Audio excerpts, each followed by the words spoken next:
There are people right now that are looking and waiting for you to be absolutely destroyed. And what they end up doing is they end up fighting amongst themselves over you while you don't go on about your business. Some of y'all probably never been through that. I've seen the people just be going crazy. They're like, did you hear about that fight? No, I'm good. I'm making money right now. What they doing? That's right. You keep it moving. Fire. Keep it moving. Destroy those that were assigned to destroy them. It reminds me of David. We all know the scripture. I'm sure you know I was getting ready to go there in Psalm 23. He says, he'll prepare a table before you, right in the presence of your enemies. I'd love to let them eat while they're at the table. But the Lord didn't even say you had to let them eat.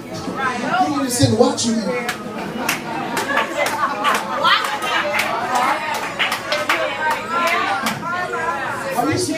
You know what I'm saying? You know, I was sitting there and I was just thinking about the first time we came and all the things that I've been through from that time till now. And the truth of the matter is, a lot of folks that wanted to see me just go under and be destroyed because of some of the mistakes I made, they're buying my book now. That's just beautiful.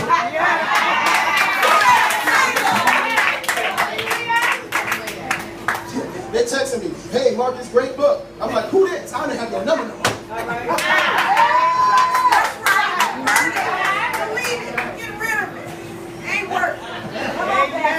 You hear what I'm saying? God will prepare a table right in the presence of your enemies, that they will not even have to wonder if you make it or not. God says, I'll let them see that you're making it, to let them know that the fire and the furnace and the heat that was turned up on your life, it cannot work against you. So the Bible says in Isaiah 54:17, no weapon formed against you shall ever be able to prosper. And then it goes further. People forget about this part. And every tongue that shall rise against thee in judgment, it shall be condemned. How many can rejoice over the fact that God is shutting the mouths of your furnace makers? So the king got real confused, trying to figure out why these guys got burnt up first. Why did they get burnt up? Here he is. They're in the furnace, and then the Bible says they fell down. Now they're broken and shattered, but everything else burning up but them. This will confuse me. It will confuse me as the king if I know that everybody that I just don't like, you know, I tell them, put them in the furnace. Put them in the furnace, yeah. Oh, they had something to say about me? Really? Who said it? Pookie said it. Put them in the furnace, right? Right. He didn't text me back yet, huh? Put him in the furnace. I posted this picture 2 days ago, and he still ain't like it? Shaniqua owed me $25 from that birthday party last week where I bought them sodas and stuff. She ain't paid me back yet.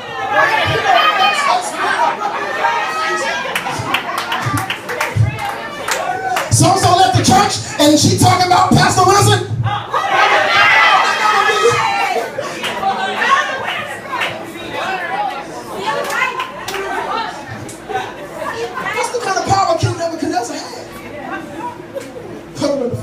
That kind of sound like that guy online.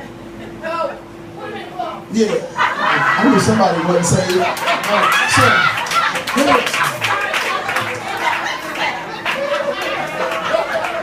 I got the one first. And the Bible says, he was standing there. King Nebuchadnezzar's looking. He's just chilling out because he just know they're gone. That's it.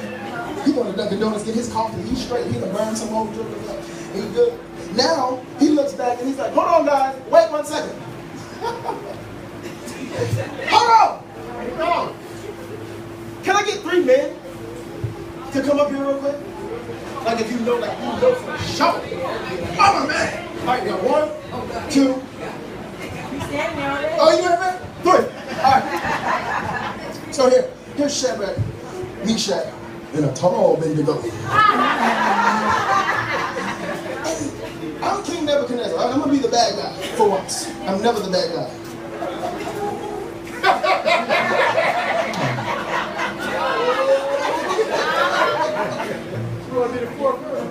And so he looks. Y'all look in the fiery furnace. Look at them 3 handsome brothers. They supposed to be burning up. They're bound They're shackled. They're in a furnace that was apparently turned up 7 times hotter than what it was supposed to be. I'm assuming they put that oven on high. That stove on high. That's how I cook. I cook everything on high. Because I like to cook fast. I'm crazy. I cook everything on high. I don't want to take no time to cook nothing. My food look real good. He put that fiery furnace on high. Turn it up 7 times and these brothers are still standing there burning. Now what gets me is this is many of us right now. This is you and your bills. This is you and your finances. This is you and your mind, your mental state, your relationship state, your romantic place, your career, your family, marriages, relationship, boyfriend, girlfriend, sexuality, whatever. A lot of you in this place right here, you're struggling. Your flesh is struggling. Your mind is struggling. Your spirit is struggling. You're in a furnace right now. Don't raise your hand on this. This is the part where everybody has to be quiet because then you'll tell your business. You're trying to figure out if that married man is going to really drop his wife to get with you. You're in that fiery place. You're trying to figure out if you want to be gay or not. You're in that place. You're in this place right now where you're lying on your tax returns because you really need the money, but you're trying to find a way to pay your bills so that ends can meet. You're depending on a drug dealer that's keep on giving you money, but you ain't telling nobody about it. But you're taking that money under the table because it's helping you get through. You keep sleeping with somebody who's not your husband or not your wife because it feels good. You're in that fiery furnace. You don't pay tithes faithfully, you're in a furnace. You're in the middle of trying to pick which job you want to keep because you don't know how you're going to make it in. You're not taking care of your kids right. You're letting other people have responsibility over your children because you really don't know what to do. You're in a fiery furnace. You come to church every Sunday and you really don't even like some of the people that you sing with. You're in a furnace. And there are times when you sit here and you really don't care to hear who's preaching at the moment because you don't like them because of a personal reason or something that they feel. You're in a fiery furnace. Now, why are you saying this? Because it seems like those 3 Hebrew boys were thrown in by somebody else. And this doesn't make sense. It doesn't make sense, Mom. You're naming stuff that we put ourselves in. You're saying things that we've done on our own self. You know, because sometimes in life, watch this, we don't have to wait for the king to throw us in fire. We don't have to wait for a king to throw us in the den. Sometimes we jump in the den ourselves.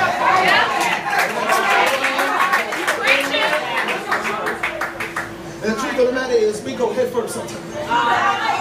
Because somewhere along the line, the devil causes us to believe that the den is more beautiful than the church house.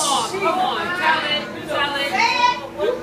And we find ourselves in fiery furnaces. Now, in this Bible situation, they were put in because they believed in God. And I'm mentioning this because even in the midst of your struggles and your pains and your difficulties, I'm not debunking the fact that you don't believe God. That's right. You still believe God. See, this is like 2015, going into 2016, and I tell people I like to preach and prepare a 2020 message. Because the way that we preach sermons, a lot of times, not we as in us, but like the whole thing, preachers all over the place, we preach texts, but we don't reach the fire for real. That's right. We'll hoop and holler and hoop it out and grab our ears, and people will leave church still in the fire. But I come to bring you out of that thing today. And help you understand this. That even though you're in this fire with your struggle, come here, young man. Yeah, you should be happy. You, Jesus.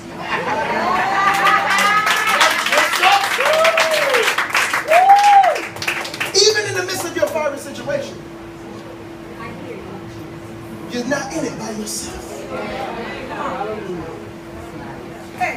I'm preaching my testimony right now. When everybody else is standing on the outside, waiting to see you burn. That's right. Jesus is standing with you in the fire. You having those suicidal thoughts after church on Sunday. After this woman of God and preached and laid hands on you, cast the devil out, and you step back out, right back into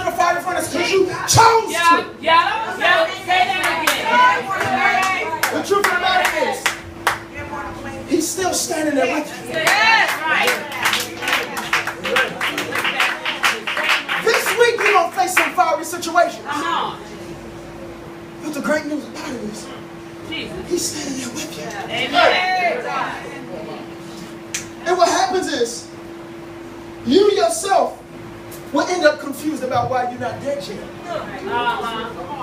Why you haven't given up yet? Why you haven't walked out on your marriage yet? Why you haven't left him yet? Why you haven't left her yet? Why you haven't left the church yet? Why you haven't given up on ministry yet? Why haven't you walked out of your home yet? Why haven't you been summoned to live on the streets just yet? Why haven't you lost your mind? Why haven't you even taken your own life and decided to go ahead and end it all? You trying to figure out, how am I still surviving?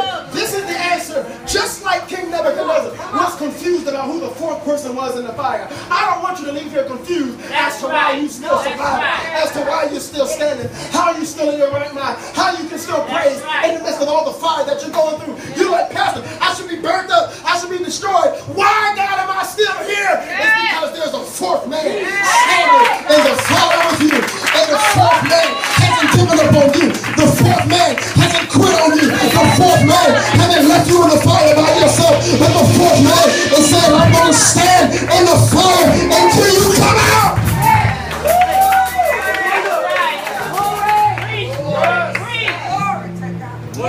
The Bible says in John chapter number 16, verse 33, Jesus said to the disciples, and he says to us today, he says, in this world, there will be trouble. You're going to face trials. You're going to face tribulation. You're going to be thrown in some fiery furnace situations. You're going to face Goliath every now and then. Friends are going to lie, friends are going to backstab you. People are going to quit on you. You're going to lose your job sometime. You're going to try to figure out how you're going to pay your bills. Your account is going to go in overdraft every now and then. You're going to feel jealous at times. You're going to look at somebody and be like, Lord, why are they going forth and why am I still stuck? That's right. Come on. You're going to go through some sickness. You're going to go through some pain. People are going to break up with you. People will use you. People will make an attempt to abuse you. And sometimes you'll find yourself in a place being battered. You're like, God, why am I going through all this? I thought I was saved. Amen. Jesus. He says in this life, you will face trouble. But then he says, be of good cheer. Be of what? Say it. Be of good cheer. Not sad cheer. Not worried cheer. Not disappointed. Not sad, not depressed. Not worrying while you're waiting, weeping all the time, and just being broke down and sad and miserable. He said, be of good cheer. That don't make no sense. God, how do you want me to be happy about this situation? It doesn't make sense. You want me to go into this fiery furnace shouting and rejoicing? Right? So yeah, be of good cheer. But it gives us a reason why we should be happy.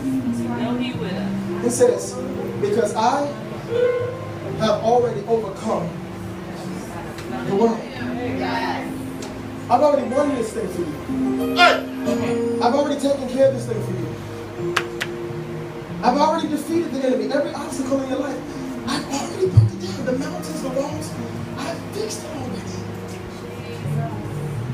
And this is something that you gotta believe by faith. You cannot wait to see it with your natural eyes. Amen. You've got to be strong enough to see it with your spiritual eyes. See, right now, you're like, bro, I don't have no reason to be of no good cheer. I have no reason. Thank you, guys. Thank you so much. Give it up for these sharp brothers. And I thank God for Jesus.